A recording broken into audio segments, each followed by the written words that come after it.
major ingredients of the whole legal department, which is the risk management process. Because if you look at the whole company, you are the one who is going to control the major 90% of risk of the company. So what are the risks, how it is going to impact your company, and once again, the risk is multifold. So I'm not talking about the financial risk, I'm not talking about the business risk, I'm talking about the risk which is related with the company, which any manager or any entrepreneur cannot foresee if he is having only financial acumen or if he is having only business acumen. So I'll tell you the risk which is associated with the new regulatory changes, risk which is associated with the political environment changes, risk which is associated with the cyber fraud securities. So these are the dynamics which are changing every day. Every second day there is a change. So I'm talking about, if I would be managing one legal department, I would be knowing that 1 year down the line, GST is coming into picture. How I am being prepared now to manage my risk that in the month of November 2017, I should not be a notice of the GST department. I'll have to prepare in November 2016 itself, because government is saying that I am going to implement GST in the April 2017. Now anybody can just see, oh, let me just sit idle for next so somebody can just simply say that no, let me just wait till March 2016. I'll see how the industry is going to look at, and then I'll just take my initiatives. My point is, don't wait till March 2016. It could be too late, and you would be the one who is going to invite the notices from the department. You please prepare yourself, try to read the books, and so these are the one thing. Second, I'm talking about the cybersecurity frauds. So you must have seen many more like incidents. We go through the newspapers that so into .com space, you must have seen that few companies had seen the situation where one person has bought the products of 20 lakhs or 20 lakhs, 30 lakhs. They did some mistakes or they did some planned frauds. Understanding those frauds into new age is really a legal department's baby. You can't leave it to anybody else, because they are not knowing. They could be engineers, they could be doing codes, but they are not knowing the implications, how to control it, what are the implications of those provisions. So like if you see, I had seen personal, so these are my personal experiences, that people would be sending mails, though they would not be having the same kind of identity. Suppose I am Manish Kumar, but if I am sending one mail in the name of Amarat or anybody XYG, then I am doing something which is wrong. So, and it is being mentioned into Information Technology Act. You go and look at the section 67. It says that if anybody is doing or impersonating himself, which he is not, then he is liable to go for the jail, and the imprisonment is for 3 years. So my point is, just creating one email ID which is fake is bound to bring you behind the bars. So who is knowing this?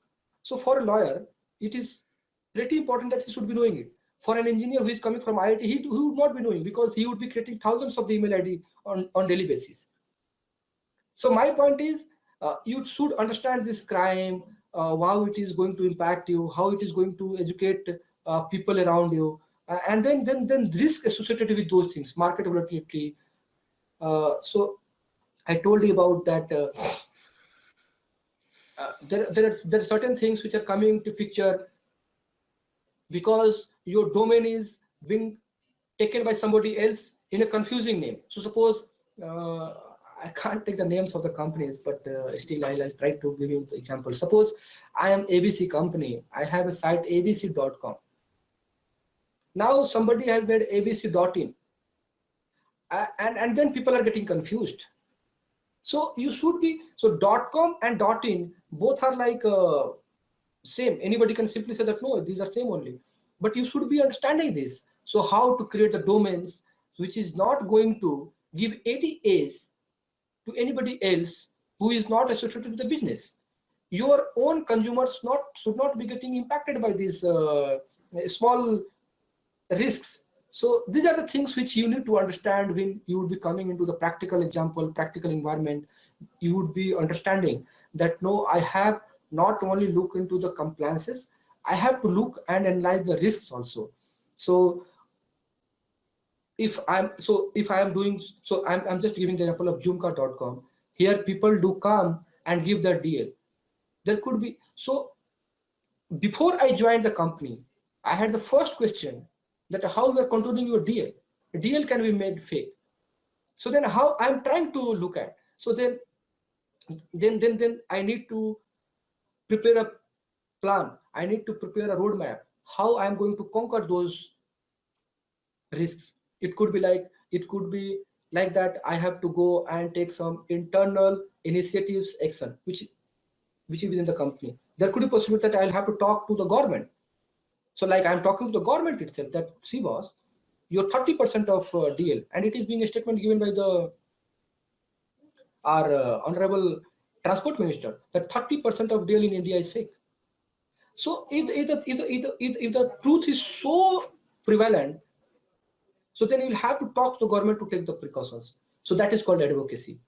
Then you'll have to engage yourself on active mode. You'll have to prepare the path. You'll have to go and show them how it is going to impact you. It is going to impact the business, how it is going to impact the general public, blah, blah, blah. So my point is, you will have to understand the risk, which is, and then you will have to categorize it, whether it is internal, whether it is external, whether it is political, whether it is cyber driven, whether it is market volatility, and then just go and prepare a plan around it. So suppose nowadays, if you see, the dollar's rate is just going down. I'm just giving you one practical example. It could be this could be have a major component of finance, but being a lawyer, I never see that I can't be a businessman, I can't be a finance guy, I can't be a legal guy, I can't be a operation guy. You'll have to think through like that. So today, just 20 days back, our $1 were yielding 66 rupees. Now it is yielding 69 rupees. So suppose somebody has to make the payment of $100 10 days back, and he has to make $10 payment now. There is difference. 10 days back, the $10 can be paid out by giving 6,500 rupees. Now we'll have to give 6,900 rupees. See the difference. Just in one situation, you had lost your 400 rupees. So how it can be taken care of? Definitely, it requires a finance acumen also. Being a company secretary, I can talk about, but I'm not saying that you are really required to have those finance documents also. But there could be many more things which you can see on daily basis as a risk, and then you can suggest the solutions to the company. It could be your admin guy. So suppose your admin guy is hiring somebody who is a security guard or sitting on your reception.